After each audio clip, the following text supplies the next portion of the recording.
भगवान श्री राम जब रावण से युद्ध कर रहे थे, उस समय रावण को समझ आ गया कि मैं ये युद्ध नहीं जीत पाऊंगा। तो उस समय उसने अपने भाई, जो कि पाताल में रहता था, अहि रावण, जिसको मही रावण भी कहा जाता है, और वो आया और उसने भगवान श्री राम को, लक्ष्मण जी को उठा करके ले गया। वहां से उससे युद्ध करके हनुमान जी उसका वध करके भगवान श्री राम को, लक्ष्मण जी को लेकर के आए। फिर भगवान श्री राम ने रावण से युद्ध किया और इसके 10 सिरों को ध्वस्त कर दिया, और ध्वस्त करने के बाद भगवान श्री राम ने लंका विजय पाई।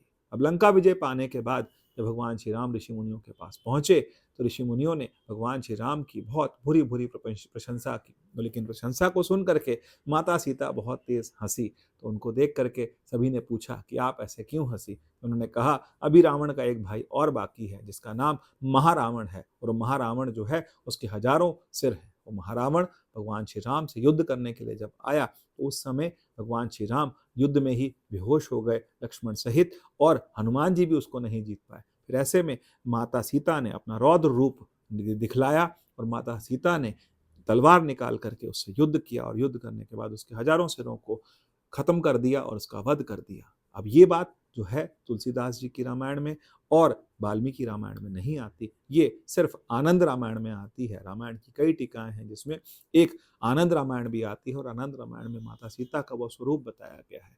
वैसे तुलसीदास जी जो है, रामचरितमानस है, उसके प्रारंभ में ही माता सीता की स्तुति में उन्हें देवी भगवती बताते हैं। कहते हैं, उद्धव स्थिति संहार कारिणी क्लेश हारिणी सर्वश्रेयस्करी सीताम नतोयम राम वल्लभा। माता सीता जो हैं, उद्धव करने वाली भी हैं, स्थिति करने वाली भी हैं, और संहार करने वाली भी हैं। संहारक भी माता सीता हैं। इतना बड़ा विराट रूप माता सीता का दिखाया गया। आज के ज़माने में जो लोग कहते हैं कि सीता माता एक अबला स्त्री थी, नहीं, वो एक सबला स्त्री थी। माता सीता एक वीरांगना थी, जो कि भगवान शिव का पिनाक धनुष उठा करके और वहाँ पर सफाई करती थी। इतना जो बल था वो माता सीता में था। माता सीता कहीं भी अबला नहीं थी, उनमें अंदर बहुत दम था।